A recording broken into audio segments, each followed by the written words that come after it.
Hello Google, इस देश में योगी और मोदी ना होते तो इस देश का क्या होता।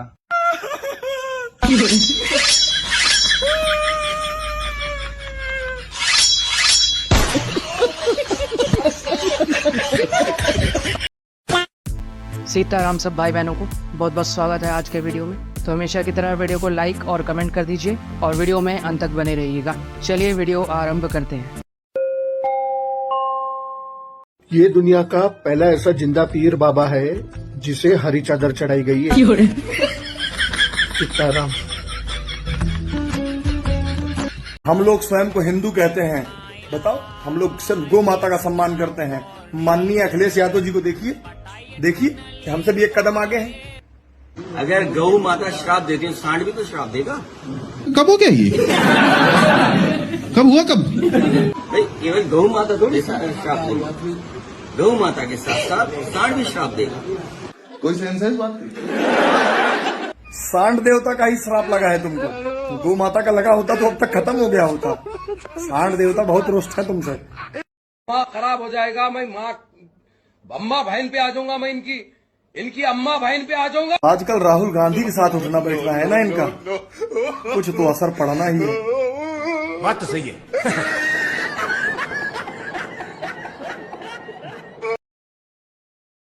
जोगेश मियाँ, तुमको पता है क्या ये क्या है? ये है शराब। और हमें लगती है शराब और शराब दोनों। ये तो शराब है बस। और शराब भी लगेगी। हम जाने वाले शाम को एक बार में, जहाँ टॉप क्लास की डांसर मुजरा करेगी हमारे लिए। टॉप क्लास की? और पुरानी तो वो है हेलेन। अरे हेलेन दूसरे नंबर पे टॉप क्लास नहीं है, और पहले नंबर पे तो जो है हम उसका नाम ले नहीं सकते, नहीं संविधान खतरे में आ जाएगा। संविधान खतरे?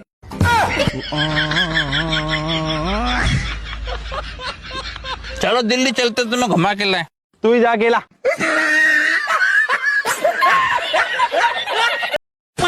एक साथ नारा लगाइएगा। ठीक है। हम बोलेंगे क्या? वोट चोर। आप बोलिएगा जब तू समझा? नहीं, तू समझा नहीं।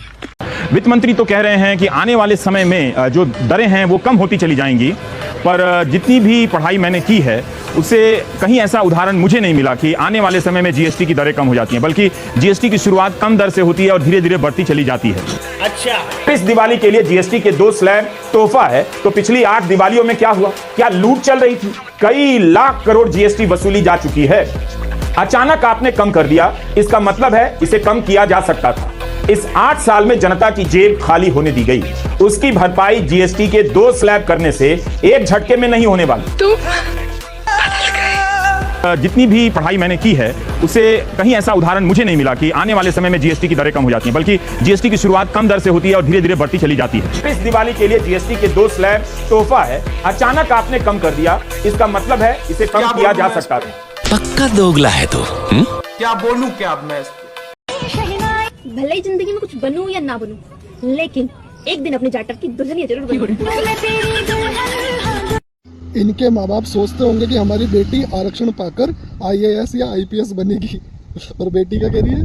मैं कुछ बनूं ना बनूं, जाटव जी की दुल्हन बनूं।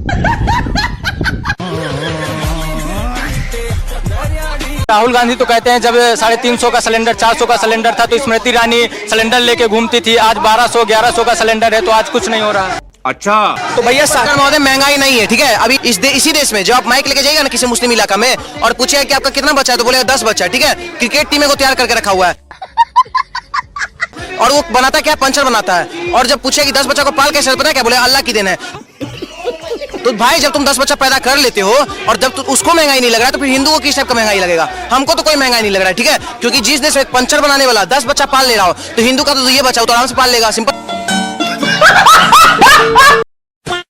नेटो कमेटी के पूर्व सदस्य ग्लुंटर फ्लिंजर जॉन ने सोशल मीडिया पर भारत का विखंडित यानी टुकड़े टुकड़े वाला नक्शा शेयर करके कहा है कि भारत को डिसमेंटल यानी टुकड़े टुकड़े करना बहुत जरूरी है। ये वही आदमी है जो पिछले 11 साल से राहुल गांधी को प्रधानमंत्री बनाने के लिए पूरी ताकत से समर्थन कर रहा है। अब आप खुद ही समझ जाइए, अगर राहुल गांधी और उसका समर्थन करने वाले राजनीतिक दल सत्ता में आए तो ये लोग भारत के इतने ही टुकड़े कर डालेंगे जितना ये विदेशी चिलगोजा चाहता है। इसलिए अपना वोट उन्हें कीजिए जो अखंड भारत बनाना चाहते हैं, उन्हें नहीं जो भारत के टुकड़े करना चाहते हैं। सावधान रहें, सतर्क रहें, सुरक्षित रहें, सनातनी रहें और अपना वोट सिर्फ और सिर्फ राष्ट्र हित में करें। जय जय श्री राम।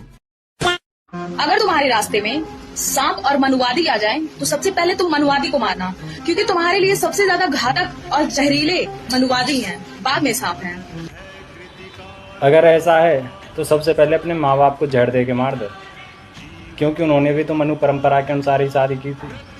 ये तो आजकल का ट्रेंड है जिसमें तुम अम्बेडकर साहब की तस्वीर लेकर उसके चारों ओर 7 चक्कर लगाते और हो गई शादी, वरना पहले तो तुम्हारे माँ बाप ने भी ईश्वर को माना होगा, अब भी मानते होंगे। और तुझे क्या लगता है तेरे कुपोषण के मरीज मनुवादियों पर प्राणघाती प्रहार करेंगे और मनुवादी प्राणघाती प्रहार के प्रत्युत्तर में कुछ ना बोलें? मनुवादी बेटा तुम भी हो, बस तुम अपने पद से भटके हुए हो, क्योंकि इस दुनिया में हर एक मनुष्य महाराज मनु की ही संतान है, तभी तो उनको मनुष्य कहा गया है। चाक्षुष मनवंतर के अंत में एक राजा हुए जिनका नाम था राजा सत्यव्रत, जिनकी पत्नी का नाम था शत्रुपा, जिनको भगवान श्री विष्णु ने महाप्रलय के बारे में चेतावनी दी थी। और वही राजा सत्यव्रत चाक्षुष मनवंतर के बाद वैवस्वत मनवंतर में प्रवेश कर गए, जिसमें वो महाराज मनु वैवस्वत मनु कहलाए और हम सब उन्हीं की संतान हैं। लेकिन तुम जैसे नीले कबूतर इस बात को मानते ही नहीं हैं। वैवस्वत मनु जिसकी समय अवधि है 71 युग, अभी उनमें से 3 युग बीत चुके हैं, सतयुग, त्रेता और द्वापर। अब चल रहा है कलयुग, इसके बाद आएंगे अभी 67 युग। जब तुम्हारा मनुवादियों से इसी युग में हाल बेहाल हो चुका है तो सोचिए 67 युगों में क्या हाल होगा। जय श्री राम, हर हर महादेव। आरएसएस के सारे लोग रंडवे हैं, ये बयान दिया है यूपी के कांग्रेस अध्यक्ष अजय राय ने। आरएसएस के लोग तो पूरी तरीके से रणुए हैं। आरएसएस में पूरा नीचे से ऊपर तक रणुओं की फौज भरी हुई है। वहां तो महिलाओं का सम्मान ही नहीं है, महिला है ही नहीं है। बड़ा अजीब इंसान है, उसको आरएसएस की चिंता पड़ी है, उसको बीजेपी वालों की चिंता पड़ी है, लेकिन उसकी खुद की पार्टी में अखंड युवा, अखंड रंडवा कब से बैठा हुआ है। अरे पहले उसकी तो शादी करवाओ, उसका तो रंडवापन दूर करवाओ, कुछ तो उसका करवाओ। बीजेपी अपनी चिंता खुद कर लेगी, आरएसएस भी कर लेगी, लेकिन उस बेचारे का रंडवापन दूर करवा दो।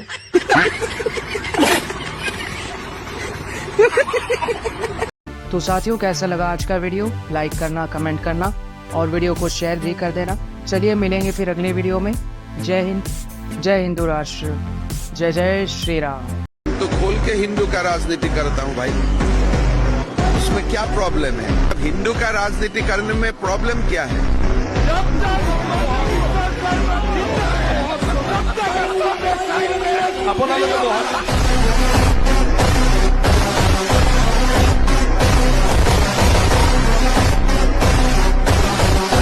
तो खोल के हिंदू का राजनीति करता हूँ भाई, उसमें क्या प्रॉब्लम है?